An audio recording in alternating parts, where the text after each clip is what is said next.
Hi, this is Midnight. I just wanted to apologize in advance here that episodes 1 to 3 of Mistborn unfortunately have some loud background music that I did not notice until after recording episode 3 and finally getting a chance to go through and edit those 3 episodes.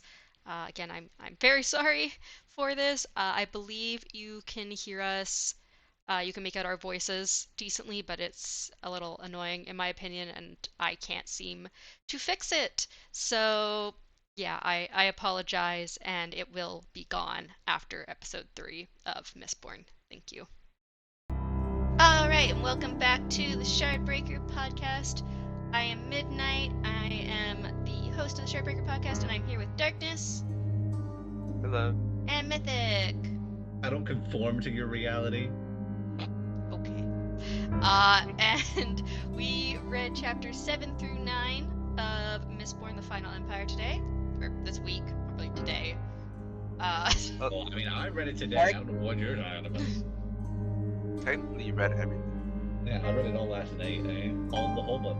Oh yeah, so catch people up. Mythic accidentally fell asleep to the audiobook, but luckily it was over by the time he woke up in the morning, so we're hoping he doesn't have any, like, subliminal unconscious memories. So all my theories will be 100% correct. And you can take that to the bank. So we're gonna start off with obviously the epigraph from chapter 7, which Mythic technically heard last week because again the audiobooks kind of put them at the end of the chapters and started at the beginnings. So this epigraph was Rashek is a tall man. Of course, most of these terracemen are tall. He is young to receive so much respect from the other packmen. He has charisma, and the women of the court would probably describe him as handsome in a rugged sort of way. And it amazes me that anyone would heed a man who speaks such hatred. He has never seen Kalenium, yet he curses the city.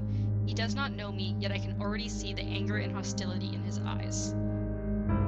So yeah, what are your thoughts about about Rashek and the man describing him?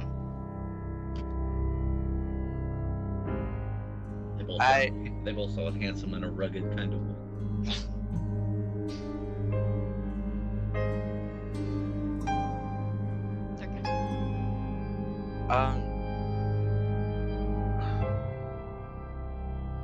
I don't know if I'm mixing two different viewpoints, but I don't know. I feel like they're like. I feel like they're different in like. Well, obviously we know they're different. Yeah. So like, Rashek, they're saying Rashek. The person writing this obviously is saying that Rashek is a terraceman, and then obviously the guy writing this is not a terraceman. He's from a place called Kalenium. Which we have no idea. So anything we can just, say it, right? We all know who's writing this, right? Right, Midnight? Go ahead. You can tell us all. I think Darkness has some theories. What were your theories, Darkness?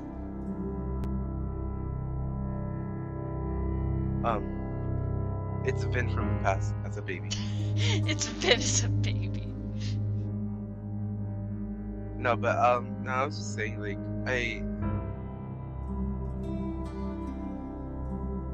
Sorry, I'm just trying to like think through this theory because like some of it just doesn't make sense.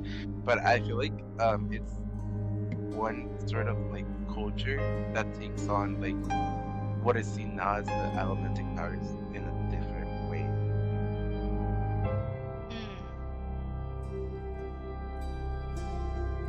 So it's more like, I don't know why, but I felt like when I read that, I felt like it was sort of like how, what's it called from the first book, the two different cities that were from Warbreaker? Idris and Halandran were the country names. Yeah, I felt it was sort of like that. You think they were kind of like similar, but kind of like on the brink of war type places, and that's why Rashek hates people from Kalenium so much? Not on the brink of war, but like just like at odds. Like, you know how people from Idris would like just hate them for being them, you know? Yeah, for like their religious beliefs and the way they handle themselves in society. Yeah, that's what I got from it. So you think Rashek's kind of like the Idris, where they're like really judgy of the other people for being like potentially like lavish or whatever? I think so. Okay. Did you have any thoughts about that mythic besides, I think I know from last episode you were very intrigued by the rugged look of Rashek. Mm-hmm. Yeah. Rashek is very rugged. That sounds sexy. Oh, by the way, I am gonna see if I can ask for like images of certain things. Yeah, that's fine. I'll look up Maybe save images. I was gonna show you images of the new character that you guys are gonna meet and stuff in the next chapter, not this chapter, chapter 8, and stuff. Meet a new character. You didn't know that? We'll get there. I'm sure you'll. Oh, I know. Sorry, The chapters? it felt irrelevant to me, you know. Okay. I just thought you'd want a You know- description. You like description. You guys like pictures of people, so I thought you'd want a picture. No, it's of just- something. I would never like any character like that, you know. Oh yes, of course, I'm sure. Anyway, so that was the epigraph.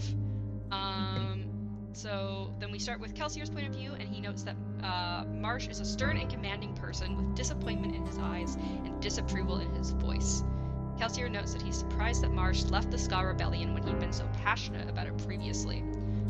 Marsh puts down a list of the names of the men that Kelsier killed the night before, and Kelsier tosses the list in the fire, saying they had served the Final Empire.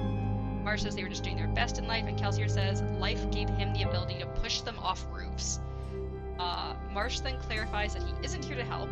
He tells Kelsier how dare he use the rebellion for one of his little jobs, and Kelsier claims it isn't about that, but Marsh points at the word atium on the board. Kelsier insists it isn't about the money, and then they argue about Marsh leaving the rebellion to just be a craftsman Ska, which Marsh says he gave up after knowing they were little more than an annoyance to the Lord Ruler. So what did you think about the whole kind of argument there, and like their very kind of like opposing viewpoints on things?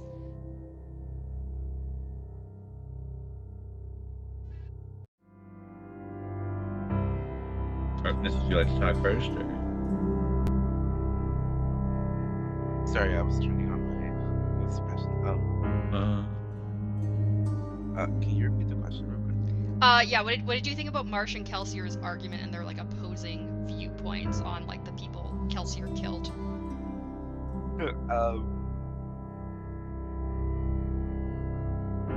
I don't know. I mean, like, I don't like either of those characters.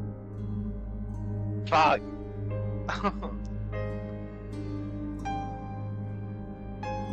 I mean, like, I found it interesting because we don't know if he's like gonna fully oppose him, and at some point she's gonna be the obstacle. You know, I'm really hoping that's not the case because, Why? Because do you like them? no, because they need to develop some character, obviously.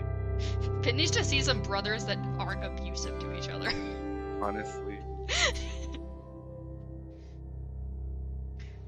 What did you think, Mythic? What do I think about what? The whole argument and everything. I mean, it's good to have somebody who can have different ideas than you. Mhm. Not thinking that you're the only one, the only thoughts in the room. Yeah, it's just I they felt- have Not having the echo chamber works. yeah, they had like very opposing views because Marsh is like, how dare you just randomly kill these people? And Kelsier's like, their lives don't matter, basically. It's like if you serve the Final Empire, you're basically garbage and deserve to be pushed off a roof and killed. And I can agree with that. Damn, no sympathy. I felt satisfied knowing that what's his name? That was Marsh. pretty good. Yeah, I was about to call him Swamp. I felt satisfied that he could get to Kelsier like that. Mhm. The disappointed older brother. So Marston says, even if it isn't about the money, it's about revenge. Kelsier insists that he needs Marsh to infiltrate the ministry, and they then mention Kelsier's wife, and Marsh says he sometimes wishes Kelsier hadn't been the one to survive, and Kelsier agrees. Marsh looks at him with the eyes of a seeker, and then says he'll come back and listen to the plan later. So, what did you think about the whole that part? Like, they both are like, it should have been Mare who survived, and what all does this make you guys think of Marsh in general. Holds a grudge. I like Marsh. I mean, I I mean, knew we all you know liked you like Marsh. Marsh. I also No, like I don't. Marsh. We all know you like Marsh. if you like Marsh, then he does the entire right? I'm saying for this Uh-huh. book, I said for this book, Marsh and Breeze were my favorite characters. But that doesn't affect. She also stated that doesn't state if they live or die. Yeah, I didn't want to say for the whole trilogy. I'm never going to say for the whole trilogy who are my favorite characters until the very end of the books. But for this book, Okay. those are my favorite characters. Okay, but do you have at least one favorite from every one of these next 3 books that we're reading, or do you only are you only picking a favorite and going, okay, I like this guy in this book, and whether he's not in the other books or is in the other books, I will liked him say- only in this book. I will say, Right. if any characters in the first or second book survive through to the second and third books, they stay as a favorite. But well, that's what I'm saying. But like, are you putting Mistborn as a whole and being like, okay, like, for example, like I like Breeze, right? If Mhm. Breeze died, I would still say for the entire Mistborn that maybe I don't know, I haven't read the other books, but that Breeze was my favorite of the in the Mistborn books. So that's what I'm saying. Like, are you saying? I will say that whether they live or die or whatever happens, I still really like them as characters. That does not mean that they may do something that you guys may not agree with. Doesn't mean that they're not gonna, like, it doesn't say anything about what their actions may be or whether they live or die. I still like them as characters. Gotcha. The next question is going to be: do you have other favorites from the other books? But, I do. I have at least one. Yeah, I have the at Lord least one favorite that you will not meet this book. okay. So, yes, there are other favorites. Also, it sounds really stupid, but I'm gonna ask it anyways because we just got done with a entire book that was all about like symbolism and making symbols. For some reason, does the magic in this universe have like symbolism at all? Like any symbols that like they draw in the air or that would like be shown? Because like it made me wonder more when he's talking about it to Vin about like that you could ingest the same type of metal but it not be the allomantic metal, and I was like, so is there something like marking what is So is it? we'll get into that later, but it's about the percentage of, for the alloys, it's about like the percentage of the different metals within the alloy. That's how that worked, I believe. I think that's what you're talking about. But we'll get to that later on when he's explaining them. There's a whole bunch of stuff where he just goes on huge explanations about all the power stuff. where he was like, oh, it has to be 91%, and then like, Mm-hmm. Yeah, for specifically pewter, I believe it was 91% tin and 9% lead.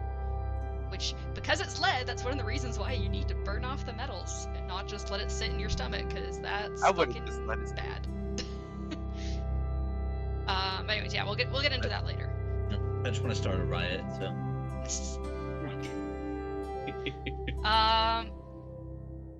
But yeah, so Kelsier then notes a shadow under the door and burns iron to see a small amount of metal darting away silently.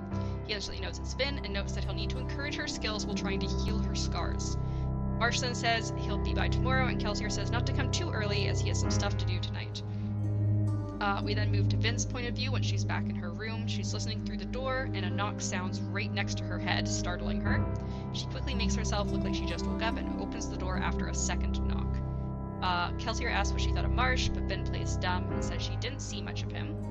Kelsier calls her out, but Vin doesn't respond. Instead, she thinks of Reen's words saying, "The man that wants you to trust him the most is the one you should fear the most." She also notes that Reen's voice had become stronger since meeting Kelsier. So what did you think about Reen's advice to Vin in the past? I think that was good advice. I mean, I don't think her brother gives any good advice, but I forgot that was his name. Reen? They bring it up a few times. They constantly say Reen's voice. Yeah, but like, not memorable. yeah. Do you remember any names ever, Darkness? You always give people nicknames. I um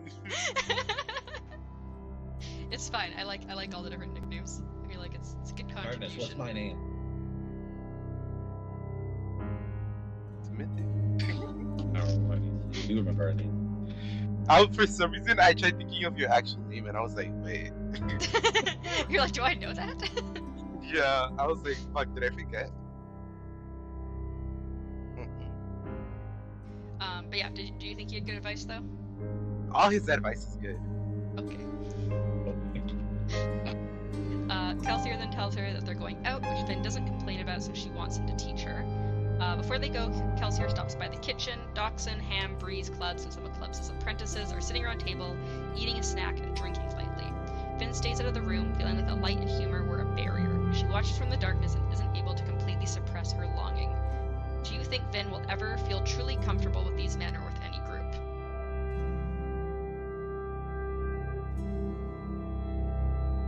I don't think Big. Eventually. But Were you gonna say Yeah. Darkness? I was gonna say, I don't think Vin cares much to. Well, I mean, she just said she had a longing to join them. Like, she wants to be part of the group and be carefree like them. I was gonna say, Oh, I sorry. don't think Vin cares much enough to hold back on trying to get Lena be a part of it. Cause I'm talking about like her hesitance to like trust others and shit. Like I feel like at that point I felt like it was gonna happen regardless.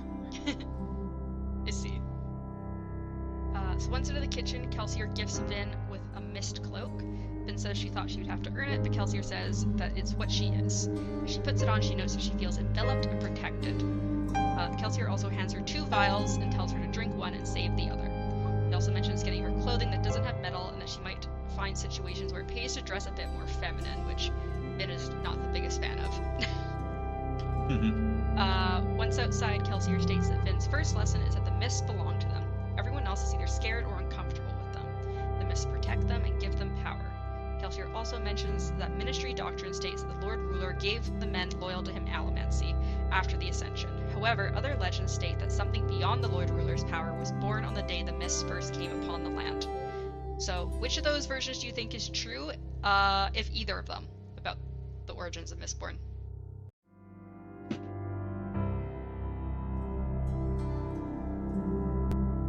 I think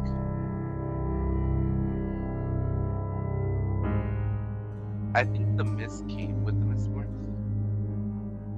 but before the Lord Ruler's time. Okay.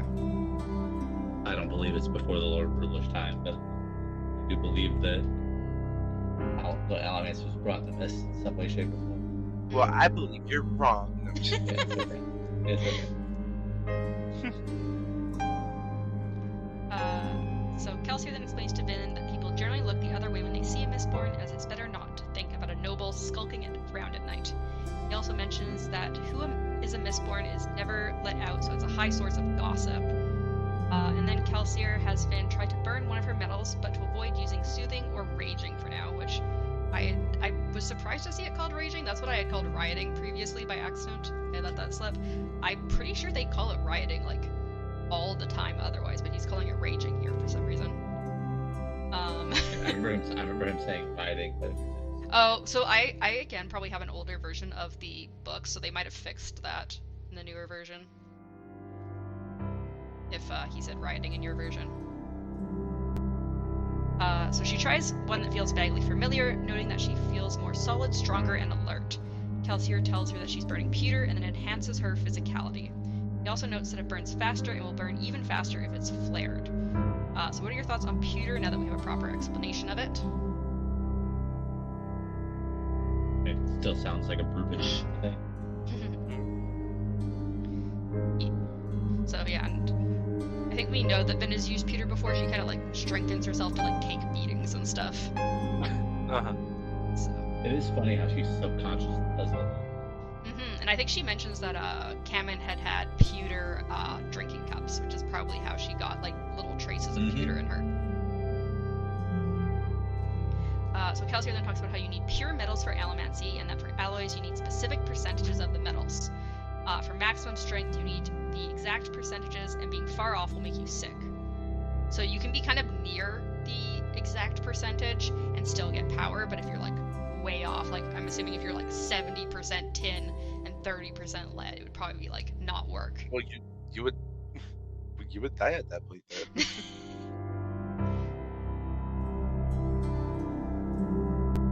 So yes.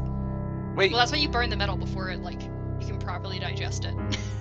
is this where they talk about the purity? I believe so. I think I just skipped over the exact percentages. Yeah. Well, I just want to say I'm so glad that it was brought up because I was curious about that for so long. Yeah. I was like, the purity has something to do with it. The purity. Yeah, so for straight metals that aren't alloys, so for things like iron and stuff like that, it needs to be 100%, I think, pure metal. And then, yeah, the alloys are like specific percentages. So, and again, I think they can be slightly off, it sounds like, but if you're super far off, it either makes you sick or can be deadly. So, yeah, so that's interesting. I like all the explanation there.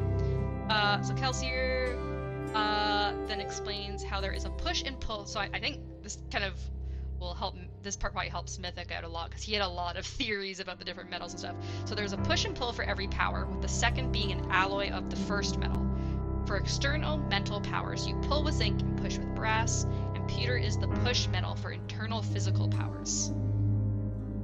So I mean, the other one is. Okay. Yeah, so basically, for context, there are 4 categories. There's the base 8 metals. There's an external physical, an internal physical, external mental, and internal mental. Sorry. And there's a push and pull for each of those 4 categories, which is why there's 8. Which also makes me think like there's the extra 2, right? Which is the 10 that people know about. And then there's apparently an 11th. We're gonna keep that 11th to the side right now. Okay. Those 2, I feel like would have other metals to also, you know. Are you sure they're not one's not an alloy of the other? They might be like a push and pull of each other. That's what I'm saying. Like the other metal could just be like, oh, you're talking about like the first one could just be like, no, okay, yeah, that could make sense. Well, but like, look, wait, because if you say you're saying that they're saying that there's always one metal that pushes and one metal that pulls, correct? Yes. So there can't be 11 metals. No, there's got to be at least 12 then.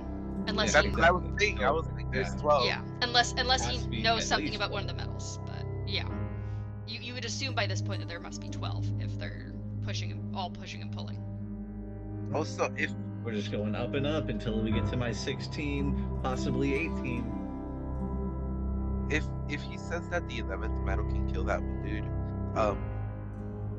I'm wondering what the what the other thing. Can bring it back to life. I wouldn't say bring him back to life. You push him into the ground, or you pull him out of it, You push him into the afterlife. or you pull him from it. Yeah. I told you guys I was gonna have a boatload of other powers that I could think of that would go real well for this push-pull mechanic, and I do. Yeah. You could pull time or push time, and you could speed it up or slow it down. I was thinking you could pull or push allomancy, so you could pull allomancy out of somebody's body, or you could put allomancy into somebody's body. Mm. Oh, that'd be cool. Here's a really out there one, but I'm hoping this one be, because I split one of my ideas in half. You could either push yourself into the future or pull yourself into the past. Mm-hmm. And then I think that's the only ones that I have that are push-pull right now. I still I have a lot of other ones though. I still think there's a sort of like healing one. Mm. Yeah, I'm trying to think of how to split that up to a push and pull thing. Well, I mean, the one that kills and the one that heals. Yeah, that would work, yeah. But you push somebody into healing and you pull somebody into death. Essentially. Or hey, I got a better one. You either push health or life into them, or you pull life from them. Yeah, I was gonna say That's you what I could was- push or pull life Hey, force would probably be. Yeah. Yeah. Got What it. if it's like your own and then you're just like dead? What if there's a metal that makes it so that you could be undead? I wouldn't be surprised. With the amount of fucking undeads there are in every fucking book we read.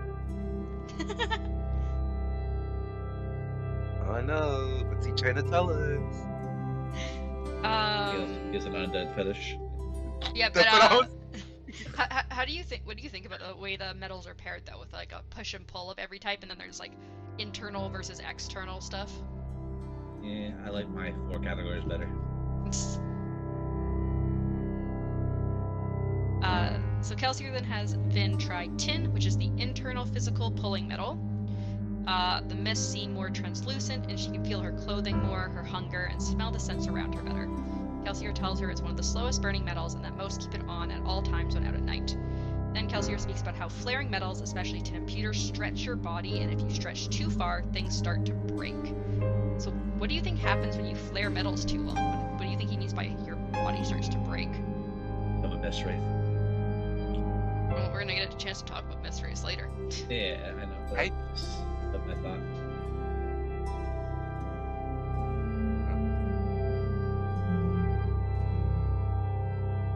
Maybe it literally starts to break. Like you think like your skin starts to like tear or something? You know, like sort of. It's I'm thinking like more like a sort of like fast acting poison, or like, you know, like,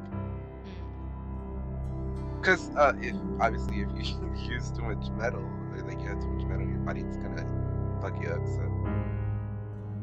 Especially pewter, which apparently contains 9% lead. yeah. Which I had forgotten about that. I was like, oh shit, that sounds horrible. Like, that does not Yeah. sound safe. So as Finn glances around with her tin-enhanced eyes, she sees specks of light in the sky. Kelsier explains that they're stars and that you can only see them on especially clear nights. He says they used to be seen every night before the mist came and the ash mounts erupted ash and smoke into the sky. When Finn asks how he knows, Kelsier just says that the Lord Ruler tried to crush out those memories, but some remain. So the next metal Vin tries is either iron or steel. We don't really get told which one. She sees blue lines shoot out from her chest, and Kelsier chuckles and tells her to try a different one, as that one is complicated. She then... We don't know what that one is? Not yet. She tries again later, but at this point we didn't get told which one. Okay, but we do get to know, because I have that information. Yeah, no, she pulls something Okay. towards herself later, but we don't get at this point. She just sees the blue line. She doesn't try using it yet. Okay, I just... Yeah. I got scared. I got Yeah, scared no. that we didn't Yeah. know. No, in I was a like, wait, moment what? in a moment we will. But she tries it and then extinguishes it and then tries it again secretly, and that's when we figure out which one she's using. But anyway, so Kelsier tells her that one's too complicated and they'll try it later. She then tries bronze, which she feels like pulses washing over her and originating from Kelsier. He explains that it's the internal mental pushing metal, just such a mouthful, and it allows people to sense who is using allomancy. So this is Seekers, which is what Marsh is. And he also explains that Inquisitors can use it, and that either all Inquisitors were Seekers, or they gain the ability when they become Inquisitors. So what do you think about bronze and the fact that you can kind of like sense people using allomancy? So I don't think that one was ever guessed by you guys. Or maybe I'm Well, wrong. No. Tech- but- Technically it was, but no. Like, exactly. I mean...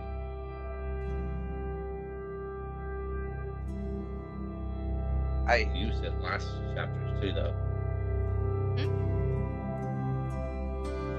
I remember him using it before too. I think he mentions like the Inquisitors He were able used to it. follow her. No, I think when he was, I remember him fighting the people before. I thought he, well, not to well, mention, like, not to mention the place, the house.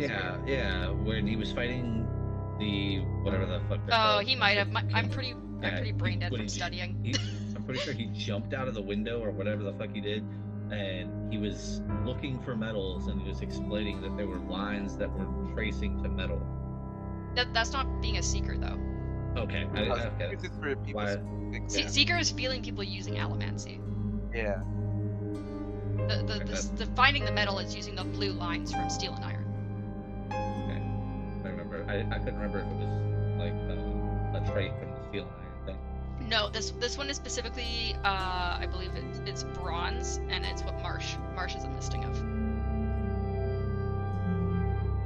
Where you specifically can feel who is using allomancy. So next, Kelsier shows off copper, which is the opposite of bronze, and it blocks you from being seen from people who are using what smoker is. Yes, which is what clubs is. So Vin notes that burning it makes a small vibration inside of her, and he mentions that burning copper can keep you from being manipulated using emotional allomancy as well. So like if you're using copper, like Breeze can't soothe you and stuff. So then why was he so? That's why he says to Kelsier, like, even with copper, I still don't feel comfortable making decisions around him. Like, he's just super paranoid about it, apparently. I mean, given what we see later with his immense amazingness with his ability. Mm-hmm. So he also says that the copper cloud can protect those around you from being felt doing allomancy, which is why they stay at Clubs' shop with him and his apprentices, who some of them are also smokers. So he's got his little smoker group who just completely mask anyone doing allomancy in their place. Yeah, do you have any thoughts about copper? I mean, I pretty much had it from the beginning. Well, I didn't know it was copper, but yeah, I mean, I knew what the power was. Yeah, well, I mean, Mythic did at one point guess that you make mist if you're a smoker. Yeah. I'm pretty sure my guess for copper was that, right? Yeah, I'm pretty sure your guess was that. And then I'm pretty sure I added on to it saying, yeah, maybe the mist makes it so that you can't see. Yeah. Like it puts all the metal in the air and then muddies the water. They don't make mist, unfortunately. Even though it'd be pretty cool. So Vin then feels uneasy about how much Kelsier is telling her, but then thinks about the metal with the blue lines that he brushed past earlier. She thinks it must be the most powerful of the 8 metals if he's holding it from her. And so she glances at Kelsier and then tries the metal again. She watches the lines of different thickness fade and appear as she walks. She feels like she can almost touch the lines as she tugs on it with her mind. Suddenly, a rusty nail flies at her, and just before it hits her, something yanks it away. Kelsier chuckles, and when Vin says the nail attacked her, Kelsier says she sort of attacked herself. He then explains that allomancy has consequences. For pewter, you could hurt yourself if you're carrying something and your pewter runs out, or even die if you have a wound that you can like kind of push through with pewter, but it's deadly if you're not burning pewter. And for tin, he like kind of screams aha at her for this, but he says for tin, loud noises and lights are a big weakness because your senses are so enhanced. What were your thoughts about the consequences of allomancy? I mean, it makes sense. Everything has consequences in life.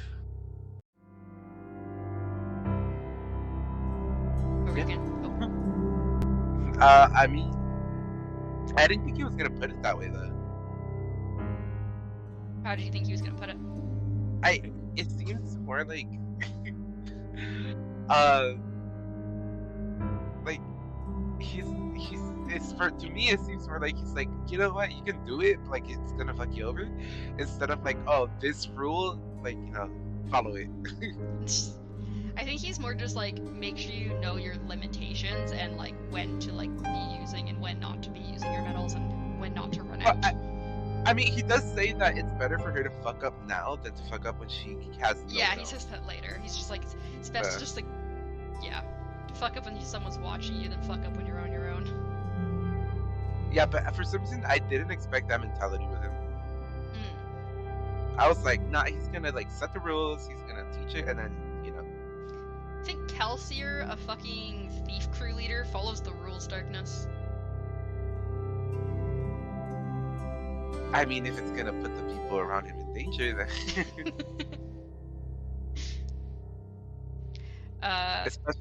especially after that little talk he had with his brother. His older brother. So they then get to the city wall, and Kelsier says he's going to teach her iron pulling and steel pushing. He takes out a clip, the smallest denomination of coins, and has Vin push on it until it hits a wall, and she is pushed backwards. Kelsier again mentions consequences and how body weight matters in pushing and pulling.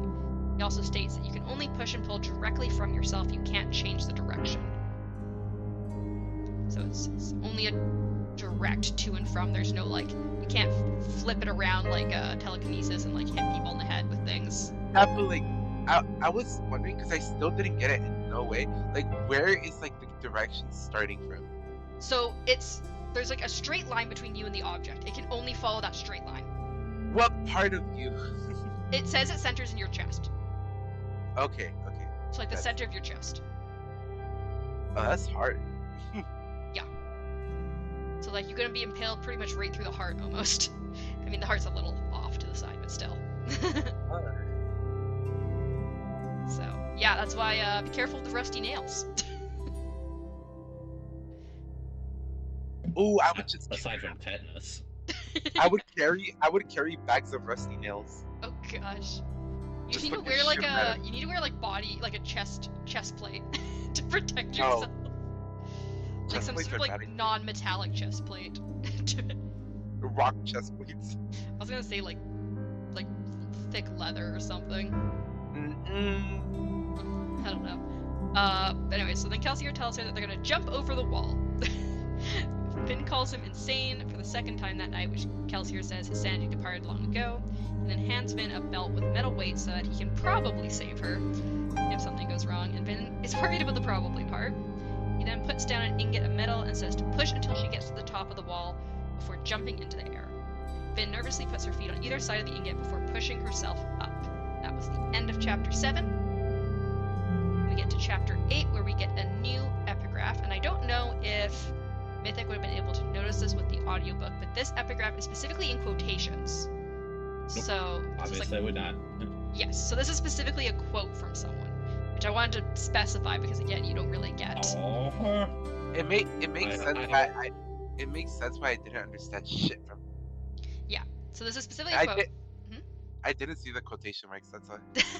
Yeah, so this is specifically a quote, and it says, "He shall defend their ways, yet shall violate them. He will be their savior, yet they shall call him heretic.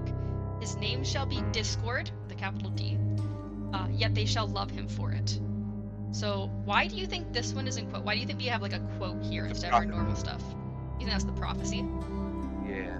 Okay, so here comes my big brain theory. Okay, I'm probably wrong, but I'm gonna say it anyways. I used to think it was the Lord, whatever the fuck his name is, the guy everybody thinks is a god. Yeah, the guy everybody thinks is a god. But what if it is like a sibling or a like not a distant relative, but a relative of the God King, talking about the God the Lord King, Ruler, not the God King. Whatever, the God, this man who everybody thinks is a god. It's like his brother or his like daughter, like not daughter, but like a sibling or something, like somebody close enough to him, and is kind of like jotting down his life almost. And then I'm thinking that person was like that driving force to make him who he is now, whether it be because he died or she died or whatever. And then this prophecy, I feel like, is about the God King, or not the God King, but the God that we know now. Yeah. Yes, I'm gonna keep calling him the God King because it sounds much better in this standard than it did the last time we had the God King. Because that dude did not seem like a God King. This guy at least seems a little more relative to a God King. I always found like when I before I actually read the books and I just read like the words like Lord Ruler and Final Empire, I'm like, it sounds so Star Warsy and like futuristic to me, like those words. I'm like, what the fuck? Why is it so weird? Like the Final Empire. Like it sounds like they're in like the year 10,000 or something. It's the final countdown.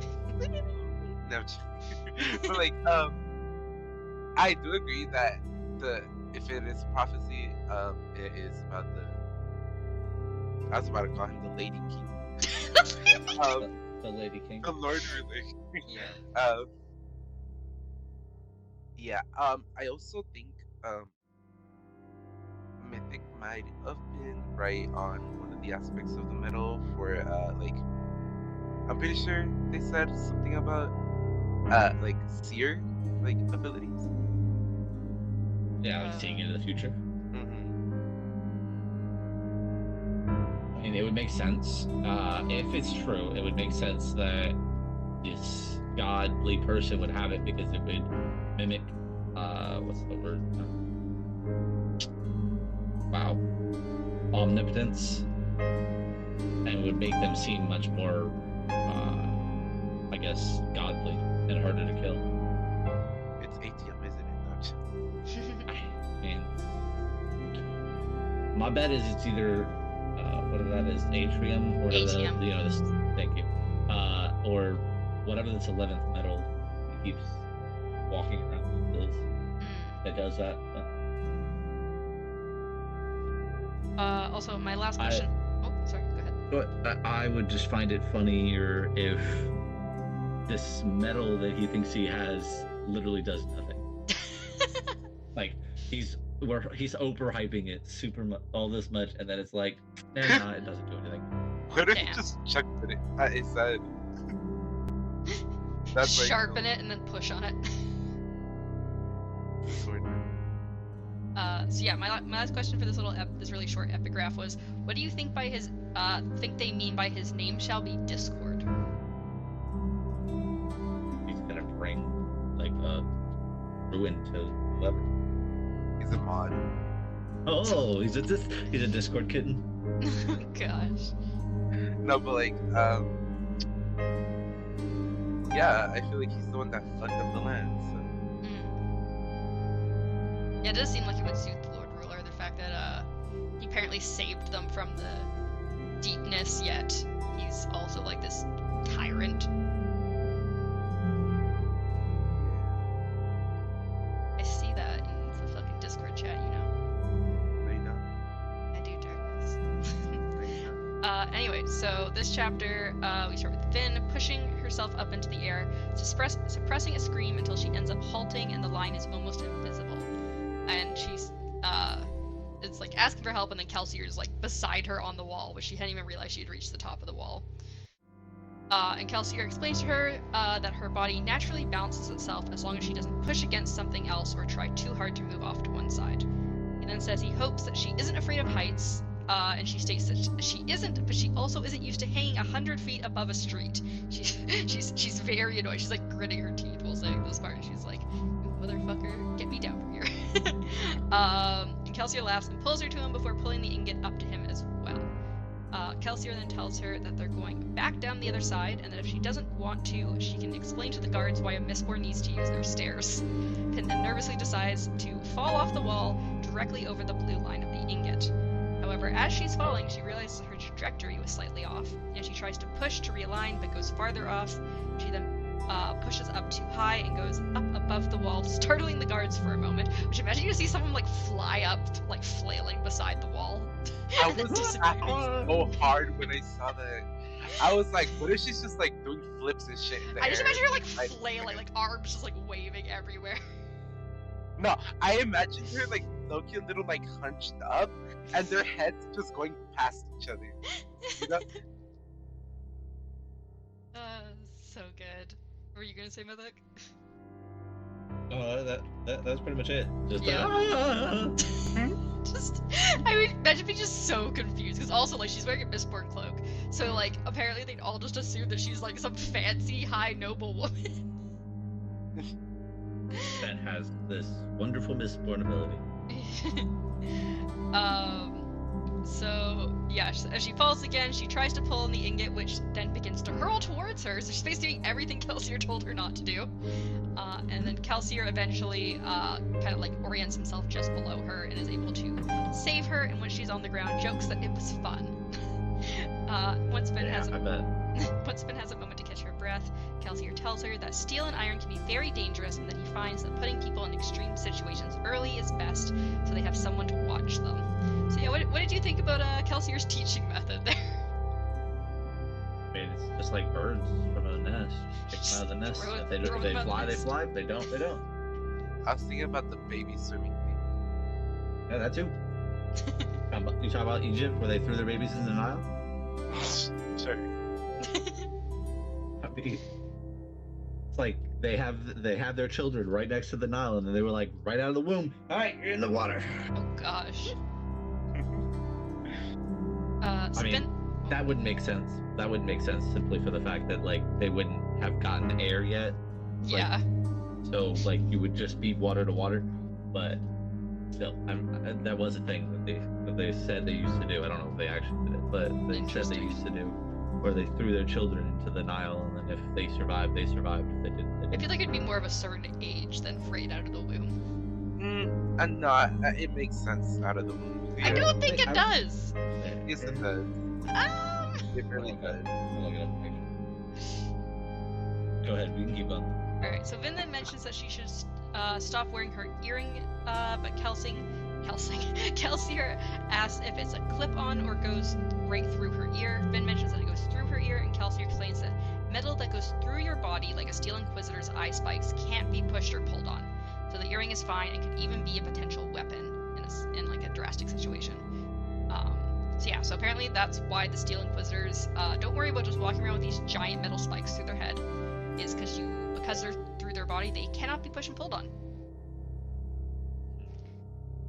But why do they have them? Is the real question. That is still a question. We still do not know.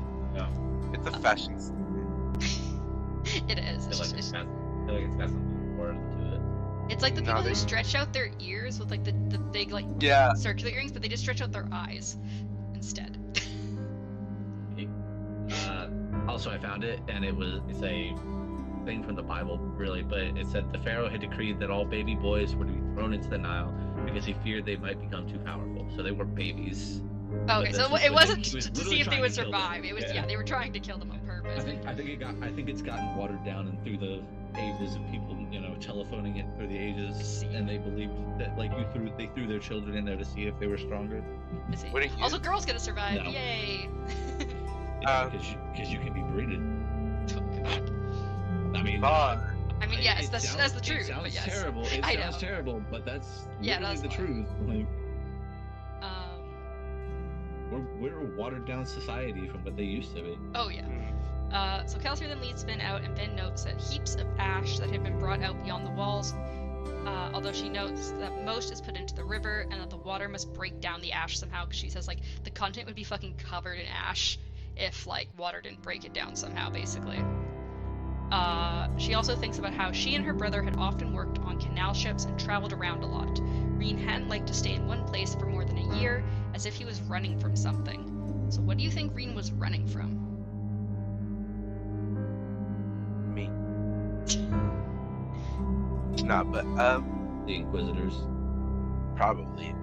He seems like the type.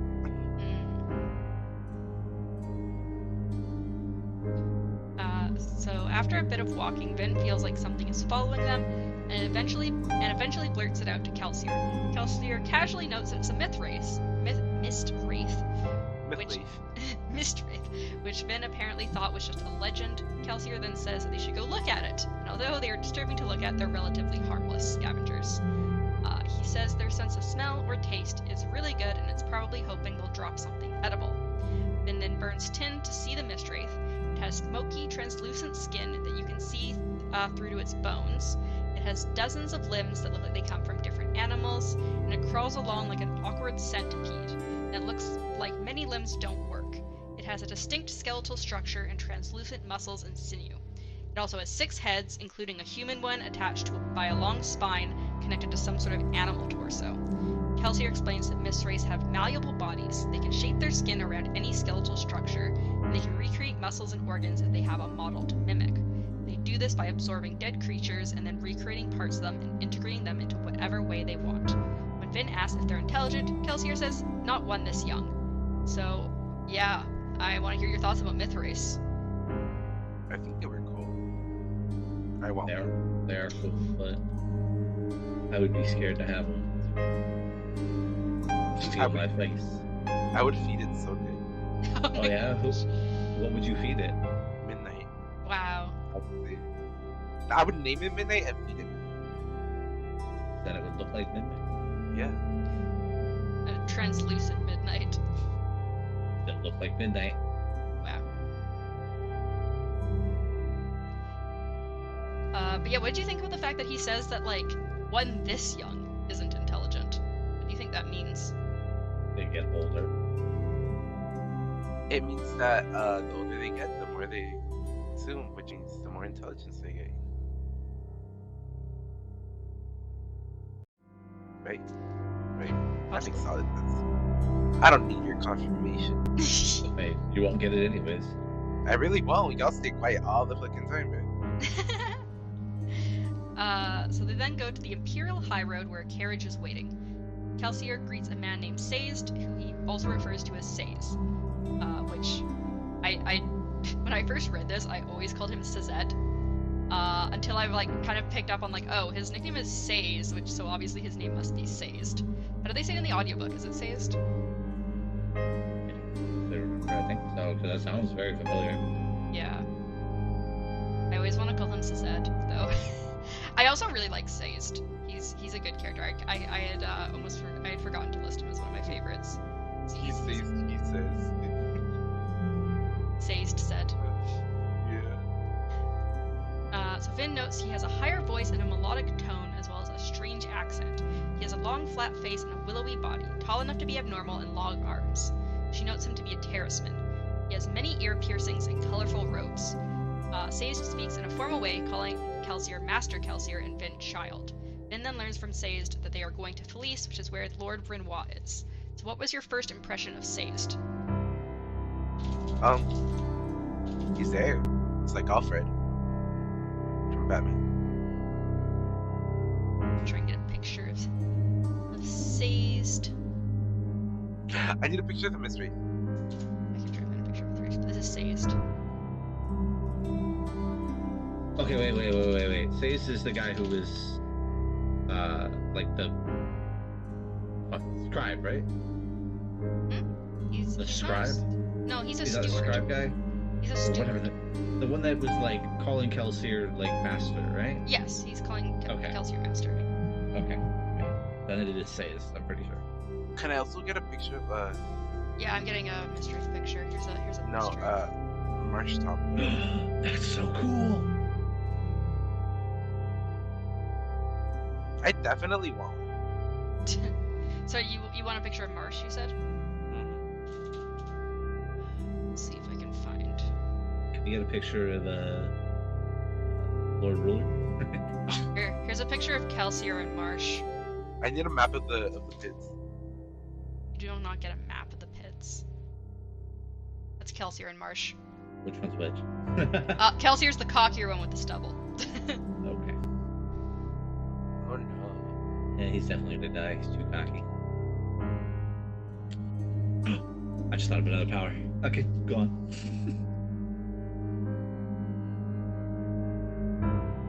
See if there's any other good pictures of him. Not really though. Sorry, what did you say? Lord Ruler. I want to know what the Lord Ruler looks like. I think it might be too spoilery. Oh, he's gonna have piercings all over his body. Yeah, he's gonna be like a fucking seal inquisitor. Considering you haven't gotten any description of him yet, I don't want to send you pictures. We have though. We've gotten that he's a god. We've gotten that he's not. You've not actually seen him. You've just gotten notes about him. It's enough to go on, right? No. Wait. Okay. So the people we do have kind of an idea for, though. What was the other guy's name? I sent you a picture of Breeze earlier. Not Breeze. Like That one dude. Fuck, what's his name? Rashek. Rashek is a tall man, of course. Most of this. Oh gosh. Yeah, what's Rashek look like?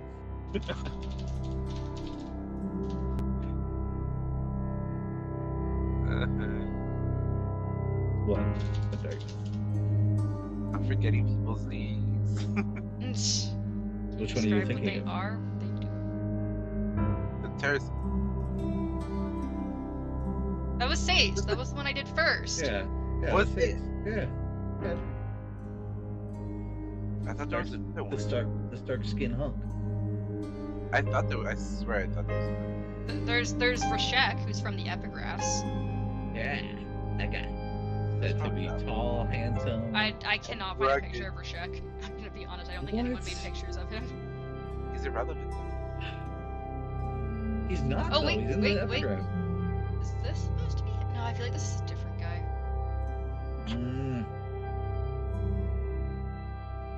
Well, that tells me he's unimportant, I guess.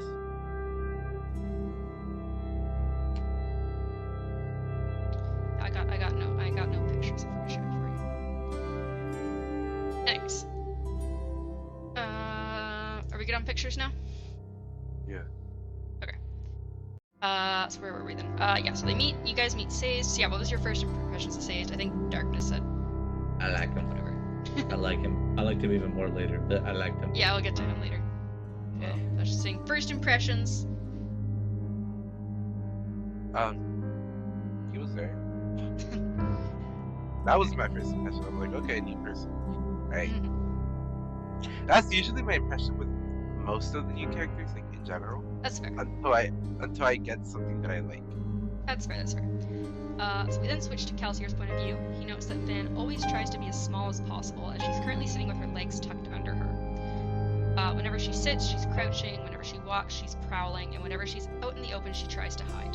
He does note, though, that she is braver than him, as Gemmel had to push him off the top of a city wall when he was trained. So what do you think the fact that Calcier's trainer Gemmel had pushed him off the top of a city wall to teach him to use Allomancy? I like teaching like I mean, that's the whole bird fucking shit right there. Kick them out of the nest, and if they survive, they survive. If they don't, they don't. Yeah. He's like, oh, you're not gonna jump? Push. So Vin then I asks... wonder if he put the same, like, metal jacket thing on him, though. The So belt he could, thing? like, yeah, so he could, like, pull him if he needed to. Why do I feel like Gemmel wouldn't have? He calls him an insane old fool. Yeah, I several really times. feel like he would Do have. we have a, do we Also, have a picture of him? Gemmel? Yeah. Let me see if anyone's done also, We don't have Rashek. I feel like we're not gonna have him.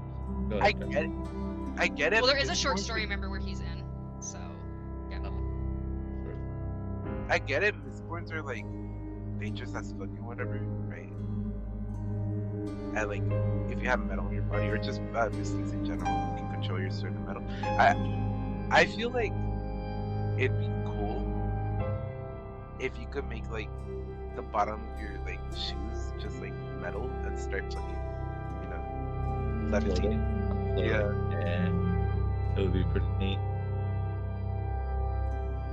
What is that? What? Gemmel. With a mist cloak.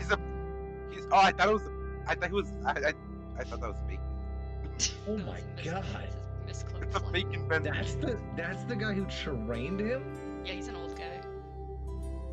Jesus. He's like a crazy old dude. I don't That feel like dude, showing. man, I wish he trained me. I don't feel Damn. like showing you a picture of him, so much of a spoiler, so it's a picture of Gemmel. Wait, you don't feel like showing a picture of what? Gemmel is really a spoiler, so. Oh. So that's not gonna. Well, because he's in the short story, but I feel like his appearance isn't important. That's what I'm saying. Because remember, I've Is told it you he's like in a important? I don't think his appearance is important.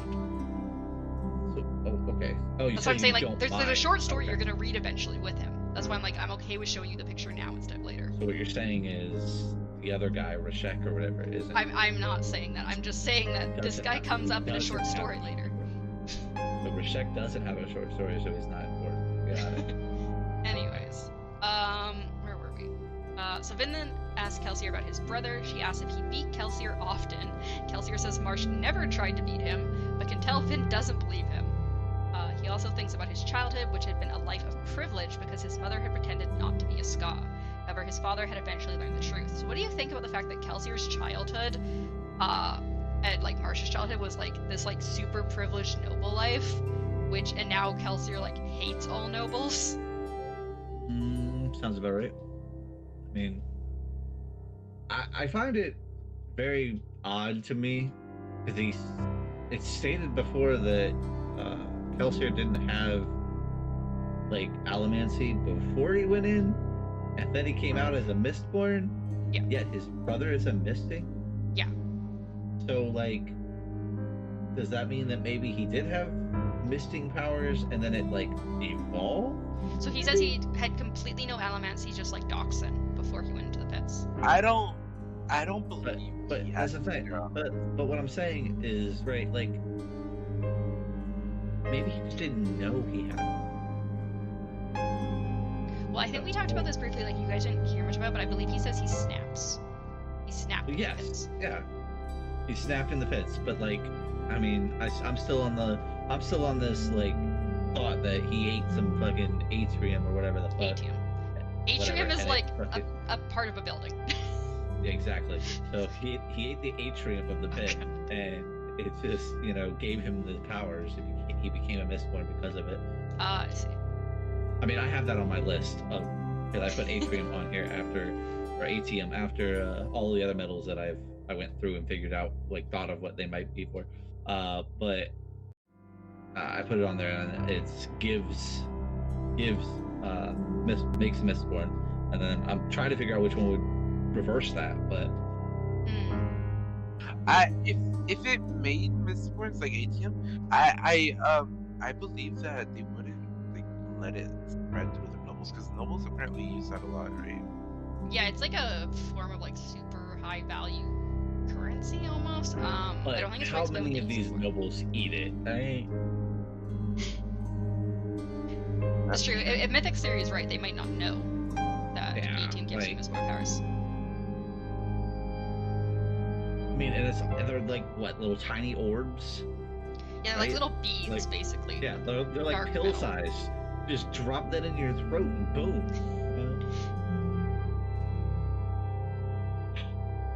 I mean, damn. I mean, if I was a noble, even if it's not true, I would have been testing that shit. I've been like, here, kid, eat this. What if it kills your kid? All right, funny. well, I'll make a new one. Oh gosh. I'm a noble. You know how many people want to have sex with me? Apparently all the ska women can be forced into it, so. I mean, I'm not raping people. That ain't happening. I can get women without rape. Anyway. I'll just soothe them into being with me. Okay, Much- that's much- much better. Mm, That does not sound manipulative at all. No.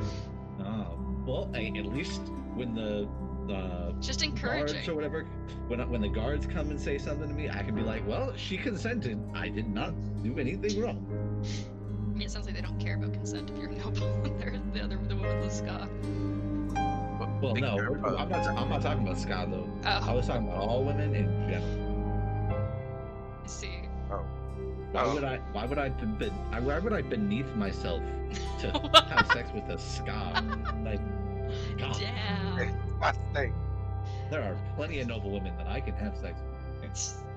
Alright. So Vin then asks why Kelsier told her about the metals, as he doesn't have power over her to keep her around. She also asks about the other two metals, which Kelsier says are difficult to get used to, but he can teach them to Vin once they get to Felice. He states he only wants her if she trusts him, as there are no betrayals. Vin, however, states there was one, and he's like, how the fuck do you know about that? And then he eventually rubs at his head, which he really wants to scratch at his scars, which apparently run all the way from like his hands all the way up his shoulders. But he does not scratch them, and he states that he doesn't know for sure that there was a betrayal, and his crews rely on trust. He then states they can go back to Luthadel if Vin doesn't want to stay. He also throws her a bag of 3,000 boxings, which are basically what he got from Kammen's lair, and says that she pretty much earned those anyways.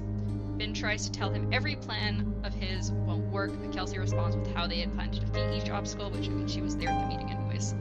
Eventually Vin agrees because she wants to see what will happen. So do you think Vin will ever believe in the plan, or is she just going to keep going along with it until it eventually either works or it doesn't work? The second option is more likely. Yeah. Actually, I feel like at first she's gonna go into it with that mentality, of like, oh, if it works, like I'm definitely gonna, just go in there, learn some stuff. But and she's like, oh, I'll just like get out, if things go wrong. But I feel like she's gonna stress them like enough to not want to betray them at some point. What are your thoughts, At some- Mythic? Sorry, did I cut you off? I was just gonna say I still think the brother has like a lot more to play in this. Who's brother Vin's or Kelsier's? Vince. Oh yeah, I agree with that, 100%. I feel like he's definitely going to come back in the story somewhere. Probably as an adversarial thing. What if we see him as a Steel Inquisitor? I feel like he's not going to be. I feel like he's going to be a Mistborn element. All right. Well, we switch back to Vin's point of view as they arrive in Felice. Oh, actually, I don't think I got Mythic's answer. That's what I was gonna say. Wait, he has What? it. No, we don't have to. We don't have to. Yes, But we do you think Vin will ever believe in the plan? No. No? Nobody believes in the plan. What are you talking about? They're just here around for the ride. Hell. I mean, to be fair, I don't feel like many of the crew right now believe in the plan. Yeah, the smoker just wants to kill himself, so. He's like, ah, if I'm gonna go out, I might as well go out spitting in the Lord Ruler's face. Exactly. Not like the best way to do it. So we switch back to Vin's point of view as they arrive in Felice. Apparently, many noble families keep a residence in one of Luthadil's outskirts cities. And as the carriage drives through, Kelsier knows that things shouldn't be stained in ash, and instead they should be green, which Vin just thinks is absolutely silly and ridiculous. So why do you think Kelsier believes things should be green instead of brown? Because he's a weirdo. Wait, what? Because everything is green in our reality. Yeah, but why would he think that? Everything's brown for him. Okay, so I have a theory. Very baseless, so there's no reason behind it. But maybe Kelsier is actually Hoyd.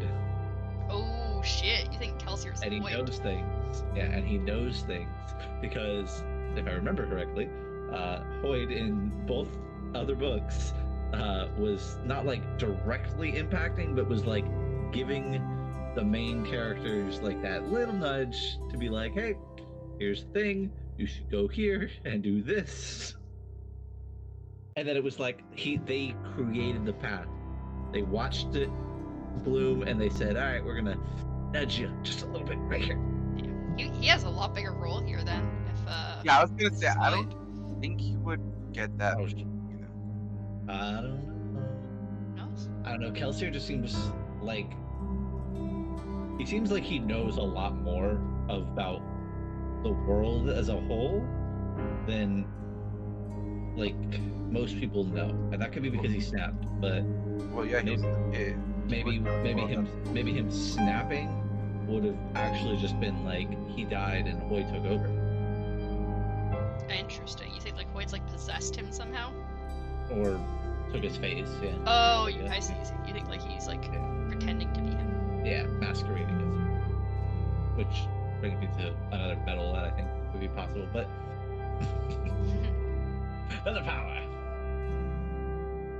Hey, Alright. Hoyd apparently has all the powers. Darkness, sorry, did you answer the question about why you think Kelsier believes things should be green? This is crazy what he said. I said because he's weird, Yeah, okay. but like I mean, maybe it's just another one of those religions. Maybe. Maybe it's He does religion. know Sazed. We do get into Sazed stuff later. With that Yeah. sort of thing. But yeah, so Kelsier then mentions to burn any metals in her stomach before sleeping, as some metals can be dangerous to ingest if not burned after a while.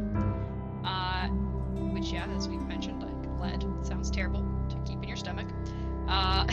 They then get to Renoir's manor. So- and Kel- Does this pretty much, because I have lead on my metals, does that mean lead can't be an elemental metal? I don't believe it means it can't be. He's just saying that, like, any I don't have to metal, remove- any metal. Like, he's not just saying pewter, which contains lead. He's saying any metal you should make sure to burn because, like, Mhm. it can be dangerous to, like, actually ingest the metals instead of burning them. But I mean, alright, so what you're telling me, or what he's telling me, is that if you burn it during your sleep, that means that the best time to attack you is during your sleep. You don't burn it during your sleep. He's just saying, like, if you don't burn a metal, it gets ingested like anything else you put in your stomach. He's Once saying you again. should You should burn it before bed, essentially. Yeah, so yeah, as Mythic was saying though, yeah, I guess tagging in time to tag elements or wait when they're sleeping.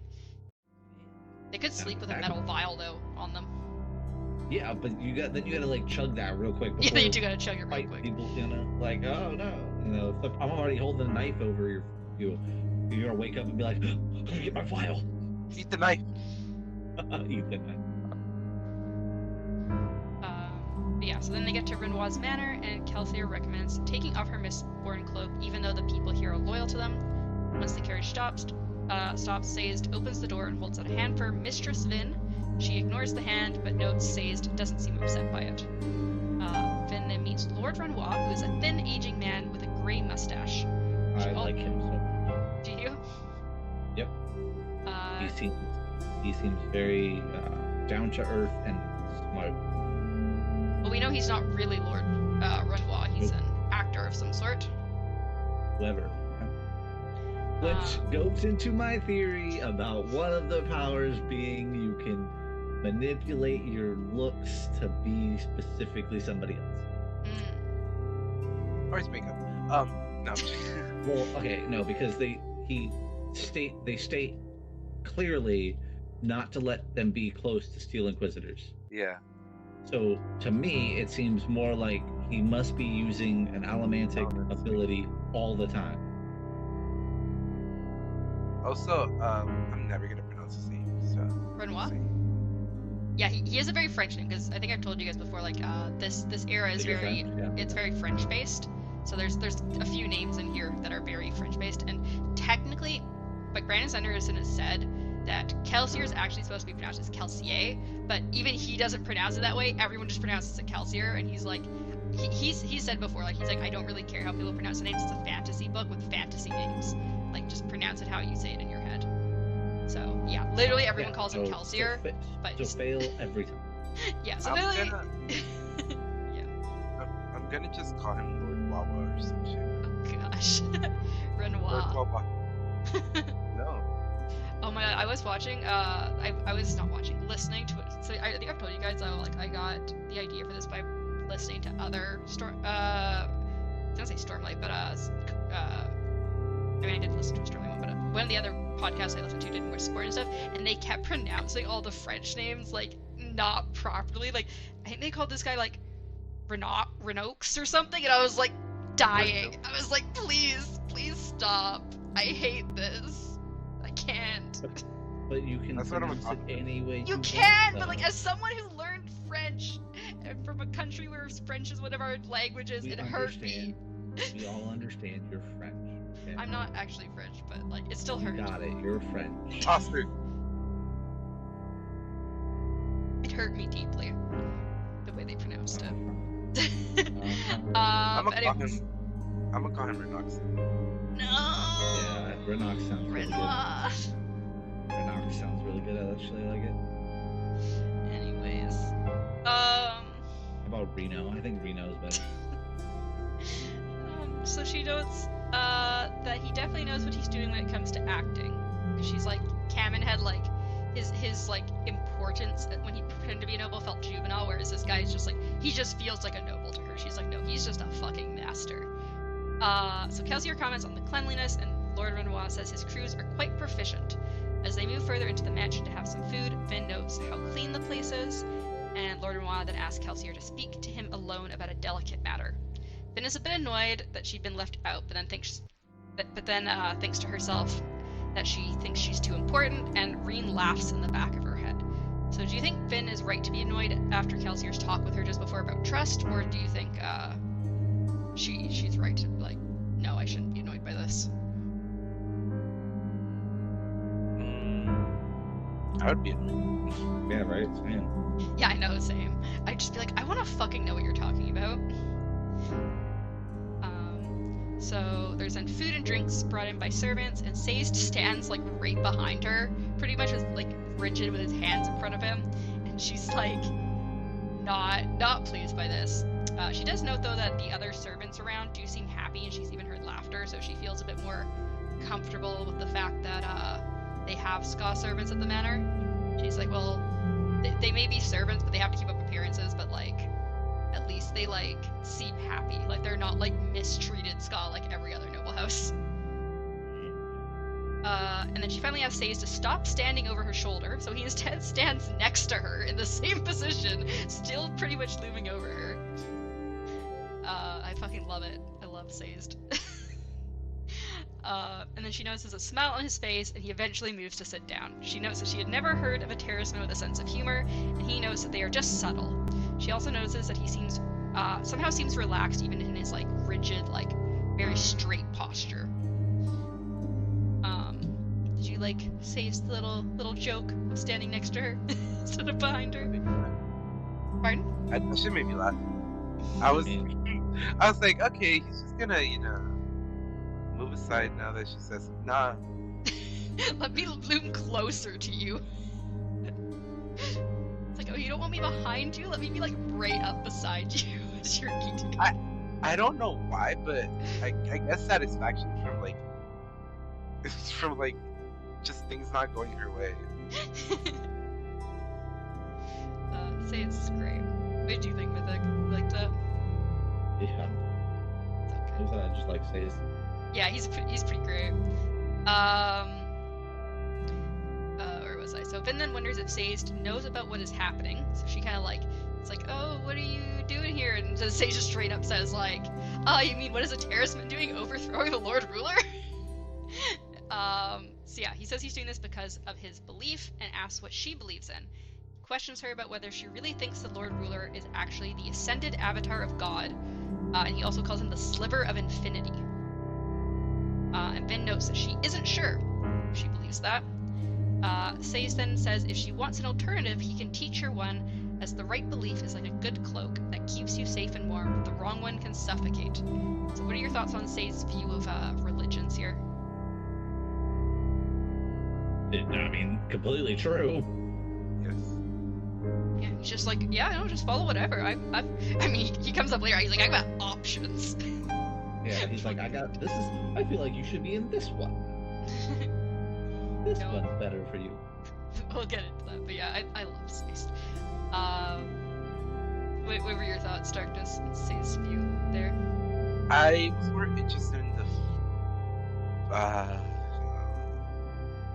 We're not there yet, but yeah, like he knows a lot about it.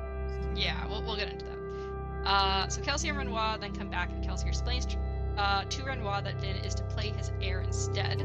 Renoir says that won't work, and Vin worries about what her part would be in the crew if she can't do this. However, it's decided that Vin will instead be a child of like a distant cousin that he's introducing to court life, and that like her kind of awkwardness would be just like, oh, she's just from like the countryside, that's why she's like really awkward. And it's also noted that Vin would need some refinement, and Kelsier says that Sage will be Vin's steward. So basically, Sage is like in charge of, like, he's like her like personal assistant kind of thing, I think, / tutor. And then they go upstairs. It's very late, and Vin sleepily notes that she surprisingly left food behind.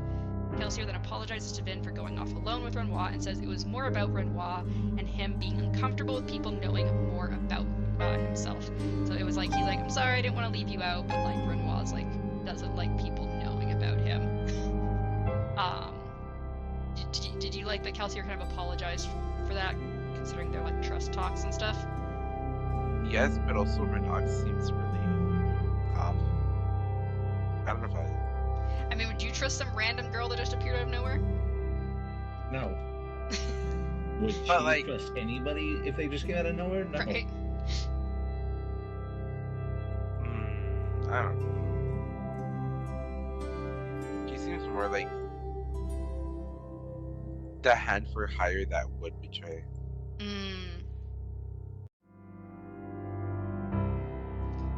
I don't trust it. Sage then shows Vin to her room and says the maids will draw a bath in the morning for her. And before he goes, Vin asks Sage if Kelsier is a good man, which Sage says he is. Vin states that she doesn't think she's ever known a good man before. Nope. You don't think he's a good man? Her brother. Nope, I don't think she considers her brother a good man, Darkness. Then she's wrong. Okay. So that was chapter 8, and then we go into chapter 9, which is Part 2. Part 2 is called Rebels Beneath a Sky of Ash, which I don't think I really need to ask what that means. I mean, kind of self-explanatory. I think the Lord Ruler is gonna rebel. You think he's the rebel? I see. Yeah. So this was a very short epigraph, and states, "In the end, I worry that my arrogance shall destroy us." So after these 3 epigraphs, did you have any new thoughts about the person writing them or about what's happening in these epigraphs? No. Still have the same thought Yeah. that it is like a sibling of the. I forget. Yeah, thank you. Never think of his name. Call him the God King every time.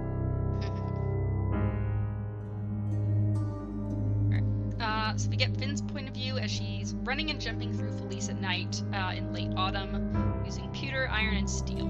Suddenly, coins are shooting at her, and she dodges to the side. Her opponent jumps off the side of a mansion, and Finn does the same. A few more coins are shot at her, and she dismissively pushes them away. She eventually loses sight of her opponent for a moment but throws her coin bag to make them think she's coming at them.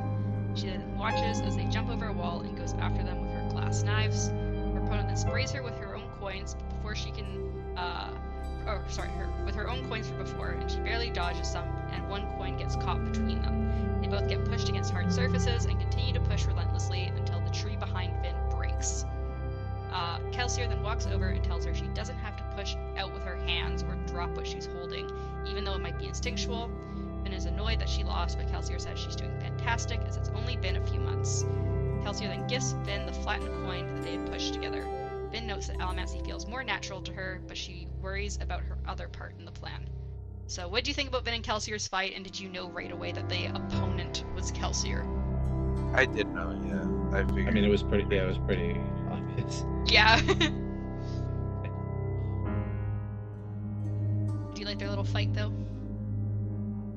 I thought it was funny that she just kept getting pushed. You know? Yeah, it's like that. It's like that thing where, like, you know, the taller person puts their hand on the shorter person. You know all about that, right? Mm-hmm. Didn't they? Yeah, where they and they're like swinging, but they can't hit because they're too short. Yeah, Midnight knows all about that.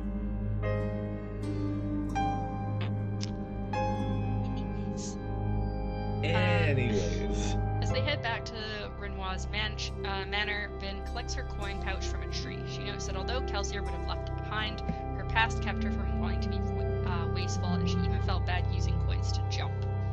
Which I think you guys had mentioned before. You're like, why would you like waste coins like that? So yeah, she's just like, I can't. Like, I think she literally says she has like 12 cents basically in there. She has like 12 clips. And she's like, nah, I can't waste 12 cents. Sounds like a viable idea there. Don't waste money. Yeah, Kelsier is obviously wasteful money because he's like, I grew up rich.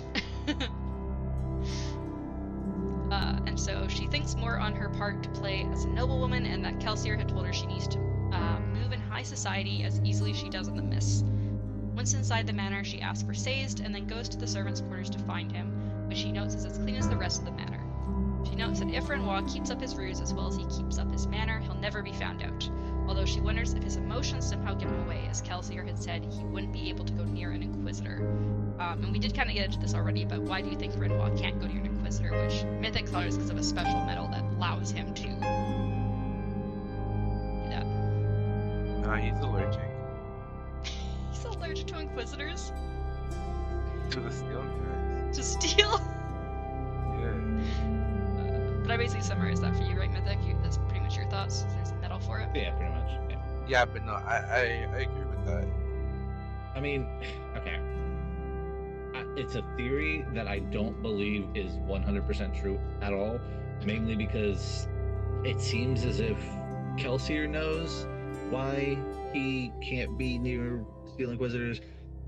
It seemed also like Breeze knows, because Breeze made a comment states numerous times about how he knows about 11 metals, and pretty sure we've already gotten all the other 10 except this 11th. So the only other option would be the 11th does it, but even I don't think we've been told what the 9th and 10th metal do or what they are.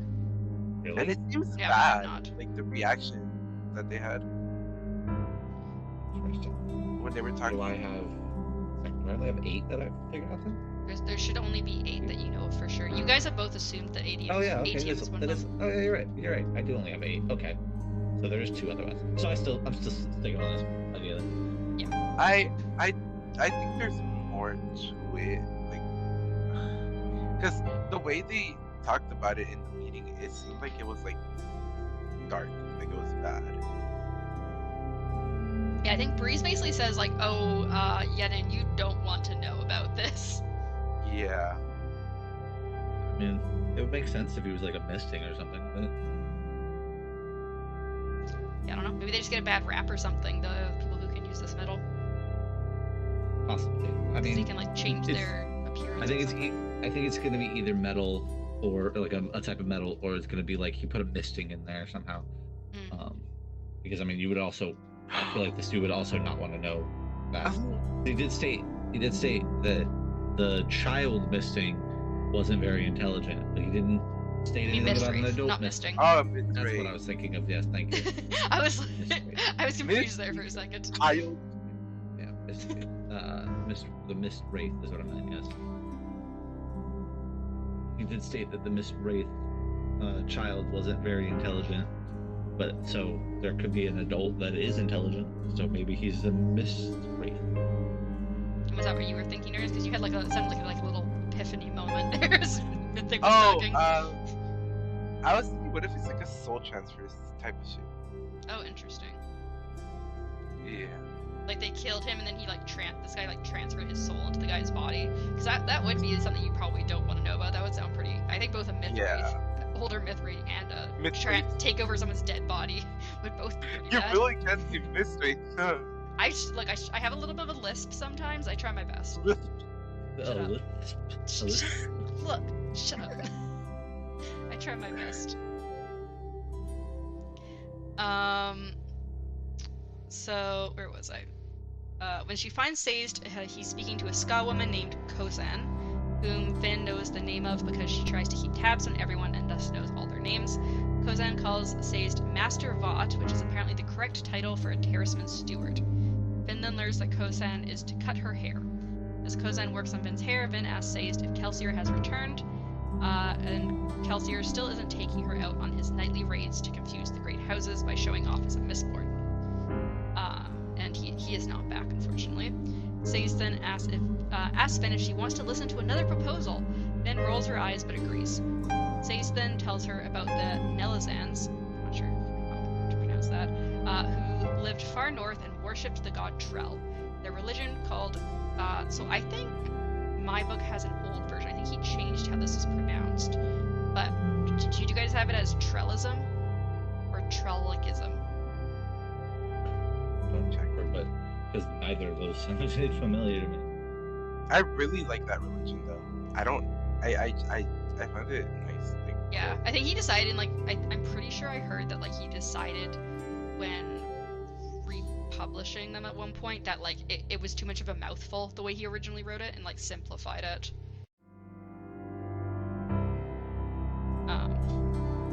Yeah, so, the religion Trellism, they believed the stars at night were the 1,000 eyes of Trell watching over them, and they charted every star in the sky. They believed that the sun was the one eye of Trell's jealous brother who tried to block out Trell's light. So what are your thoughts on Trellism? I feel like it was Trill for me. I don't know why. Trill? Yeah. It has an E. I feel like that's what... It has an E. But maybe so I was just hearing it right. Trelligism. You also listened to it on 2 times speed, you said, so it might just be that it sounded that way with the when you sped up. It's Trelligism. Is it Trelligism? Okay. Yeah. Okay, I wasn't sure if I thought I'd heard that he changed it, but maybe he didn't. I misheard. But yeah, that's what it was in my book too. Okay. Yeah, so what were your thoughts on Trellism? You said, or Trelligism? You said you liked it, Darkness? Yeah, it's a good cool religion. Honestly. Yeah, it definitely seems cool. They don't like the sunlight. They're like, fuck the sun. Yeah. I don't go outside anyway. They only like the stars, which I'm sure, any of the people worshipping that religion, when the ash mount started, would be pretty upset because you can never see stars anymore. And it also sounds like they were super up close to whatever the North Pole is, since they'd have months where basically the sun almost never set, and sometimes where the sun was almost never there. I mean, Alaska has that. That's what I'm saying. Like they were probably pretty up far north. It sounds like Okay. there's parts of You Alaska said that are North pretty Pole. far north. But you said North I Pole. said close-ish to the North Pole. They have a North Pole. Every planet has a North and a South Pole. I mean, do they? I'm pretty sure every planet supposedly She's an has a astronaut. If it's a wait, No. if it's a flat Earth, where's the North versus the South? Okay. Like, Oh my gosh. Anyways. What if it's a cube? everybody, the Earth is flat. Don't let them tell you otherwise. Uh-huh. Vin says she doesn't want to learn more because Say's like, oh, do you want to know more about them? And she says, not really. And Say's knows it must not be a good fit. It's apparently the 5th religion that he's proposed to her in the last 2 months, which is apparently how long she's been staying here at Lord Vernois' place. And she asks him how many he knows, and he says he has 562 others memorized. Love it. That sounds like something I would do. And It's he's a like, some of lot them are of sects of religions. each other, but yeah. He's memorized them all to try out, and she's shocked that he can remember that all, and he states that he has methods. Sayes then says the reason he memorizes them all is that he believes people and their beliefs are important, and that once the Lord Ruler is gone, the Keepers will bring back the forgotten truths of the past. When Vin asks about the Keepers, he knows that there are a few others like him, just enough to pass on the information to the next generation. So what are your thoughts on Sayes and the Keepers?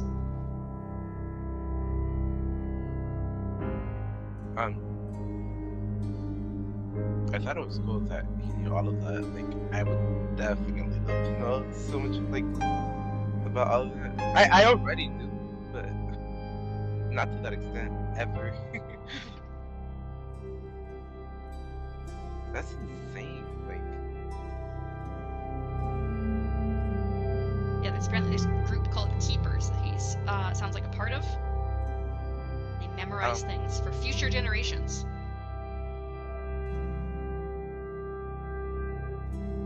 I guess they're just walking libraries. What do you think about it, Mythic? I mean, I definitely like the fact that he is this memorable person. I just like him in general.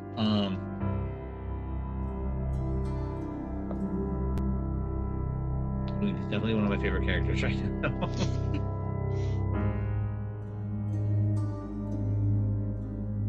Yeah. You can't really think of anything other than that. That's fine.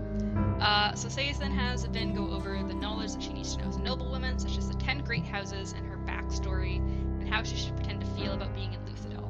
Which I'm surprised she has all that really well memorized. I don't think I could. I have terrible memory. Sayes then teases her that she should work as hard at her lessons as she does at avoiding them, because apparently she's constantly trying to get out of lessons. Which Vin apologizes for and says the mist just called to her. Kelsier then returns and comments on Vin's hair, which makes her ask for a mirror. Vin notes that she looks like a girl and even ignores Reen's voice in the back of her head telling her to not look like a girl. Kelsier says they'll make a noblewoman of her yet, which Sayes remarks that Vin will have to stop scowling so much. So, do you think that Vin will continue to ignore Reen's voice more over time, like she did here? Yeah.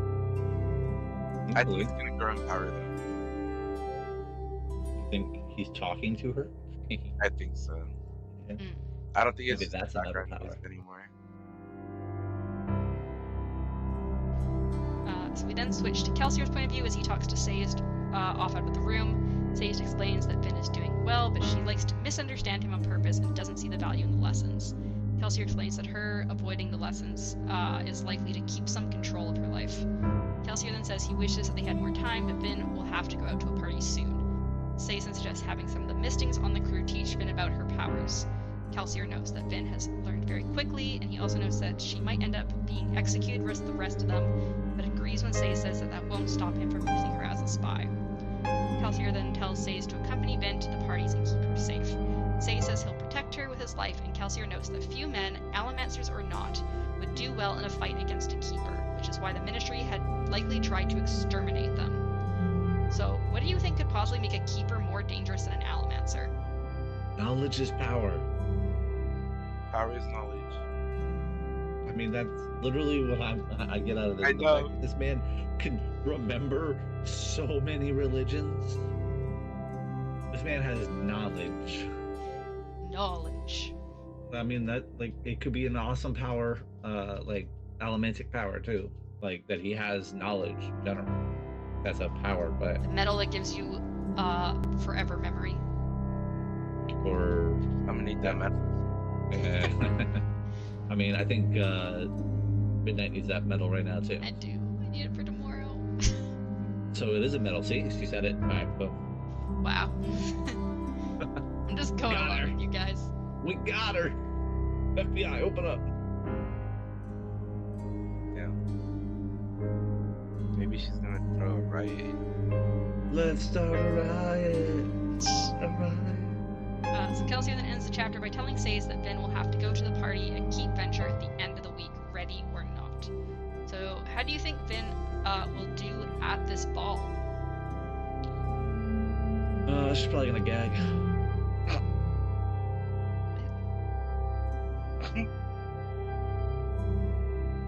Why? Why what? Why would she gag? For those who get it, will get it. You know. Okay. Is this some sort of like I mean- pun I'm not getting? No. Midnight. What did Cinderella do at the end of the balls? You turn into a pumpkin, or her like carriage turned into a pumpkin. No, when she got to the ball, what did she do? Danced? No, she gagged. No, she didn't. Oh god. I fucking love that joke. Right? Such a good joke. Okay. Honestly though, how do you think she's gonna do at her first like party at Keep Venture? Oh, she's gonna fuck up. But it's gonna be redeemable. Gonna fuck up, but not bad enough to like fuck up Yeah. the whole plan. Mhm. I feel like she's going to like soothe or riot people on accident. I think she's gonna create a bigger issue than there needs to be. I see. Hence gagging. Okay. Okay, I'm sorry. Would you rather choke? She'll choke. Okay. Okay, it's okay, Darkness. Me and you understand. Anyways, do you have any All the overall viewers. thoughts on those chapters? No, but I got plenty of thoughts here to Yeah. give you for the end of this with all the medals that I have and all the powers that I think could be on those medals. All right, you want There's to only- go over any There's only a theories? few. There's not a lot. All right, I'm just Okay. gonna go through the ones that I have. Okay, even the ones that we've already figured out, because I've moved them around and done stuff like that. Okay. Iron pull metal, like pulls and steel pushes. Yep. Tin enhances senses. Pewter enhances physical abilities. Zinc soothes. Brass riots. Coppers hides allomancy from the world. Where I think bronze, I believe bronze was reveals, like so you could see things. Reveals other people using allomancy. Yeah. Yeah, okay. And then I have these are the ones that I've put in here. That's why I thought I already had it, because I have what I think are the metals and then what I think could be possible metals. I think gold and electrum are going to be metals. I think gold is going to be like being able to see into the future. Other way around. Sorry. See into the past, so like you can learn from knowledge. And then electum is going to be like you can see into the future, which I think is what Lord Ruler uses a lot to make him omnipotent. And then I have lithium for healing, chrome or chromium for killing, barium and calcium are push and pull metals in others. So like you could push somebody or pull somebody due to the metals inside them. Aluminum I have that removes allomancy, like you could just strip somebody of allomancy. Cadmium I have that speeds up time. Cobalt is pulls appearances from others, and then I changed it later just while we were doing this because we had the push and pull thing. Nickel pushes appearance into others, so makes somebody else look like somebody else. Lead pulls thoughts from people. Silver slows time. Mercury pushes thoughts into others. Platinum enhances allomancy. Magnesium dulls allomancy, and atium gives allomancy. Those are my all metals that I could think of that would work in my opinion, in this thing. I just took from the periodic table and threw them into a table on my own, and then put powers next to them and figured out what powers I thought would go well. And then when we talked about the pushing and pulling, I split a few of these, trying to figure out how to push and pull, how to make them push and pull mechanics. Yeah. But yeah, I got lots of powers. Now, I don't, like I said, I don't believe, I think the only ones that I believe are metals so far are gold and electrum. I'd be the other two metals that we don't have, but they could, I don't know about the powers being right either, but all the other ones I don't know. And atrium, I think, is a metal. Or atium. Atium is a metal, I believe so. But other than that, I think that's what I've got. I see. Just taking metals from the world. Now, like I said before, Sanderson could come up with his own metal names, so... Yeah. The only metal name that we know he's come up with on his own is atium so far. Yeah, other ones, he's always used, like, real ones. So he could come up with other ones, too, though. But I think gold and electrum are probably good. I mean, at least the way I would... If I was writing the story, gold and electrum would be in this. But, I mean, I would also put silver in here, because, like I said, D&D logic, but because you have the bronze, you have all that, so gold, electrum, and silver would be perfect. But yeah. All right. Did you have any theories about like the plot of the book, or just the magics? I really don't know if I should continue to think of theories for the plot of the book. Okay, fair. My subconscious might know. Yeah, maybe give it a few weeks. Like I have this, like, so first off, I have this weird thought in my head that I've already heard the ball or something to that extent, and like, because I have this, and we obviously didn't read it, or y'all obviously didn't read it, because I remember something about Breeze and we didn't talk about it, so I'm like, I might have subconsciously gotten this memory because Breeze is awesome, first off, and I feel like my subconscious was like, oh, Breeze, let me listen to that, because I have this like sleep or something. I have this like, it's almost like a dream, vivid dream. Maybe I dreamed this, that Breeze was like pushing and pulling people, and like to a mass extent, like there were so many people, and he was just like pushing and pulling on their emotions and shit. And I'm like, he can't do both. I know he can't do both, but like, I'm like, so that's why I thought then I was like, well, maybe he didn't do it. Maybe the thought I have is actually not Breeze, and I just thought it was Breeze, in my subconscious, and it's actually her.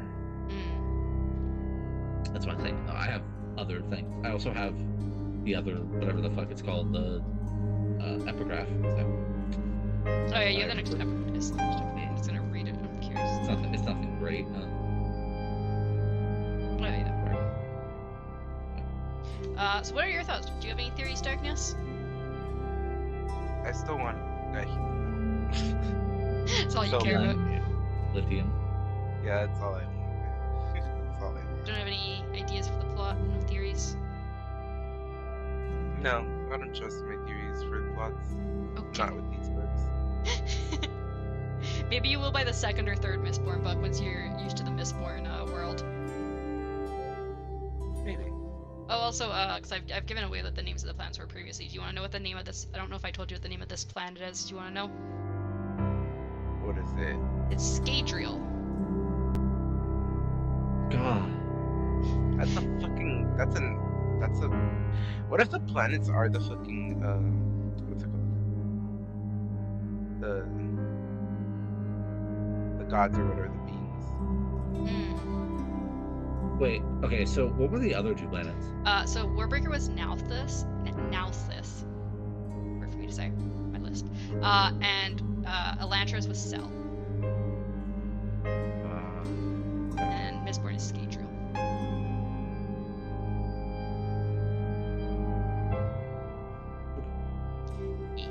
I was trying to think if like we've heard those names before, but like as in people, possibly. But, I don't think they get brought up until Arcana Unbounded. Basically, like, they mention they give in Arcana Unbounded, along with all the different short stories, they give like a little description of the worlds and like the solar system of each world.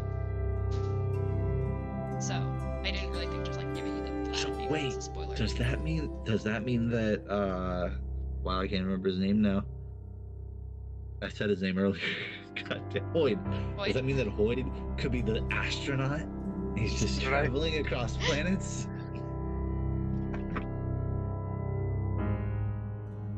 Are you saying there, Darkness?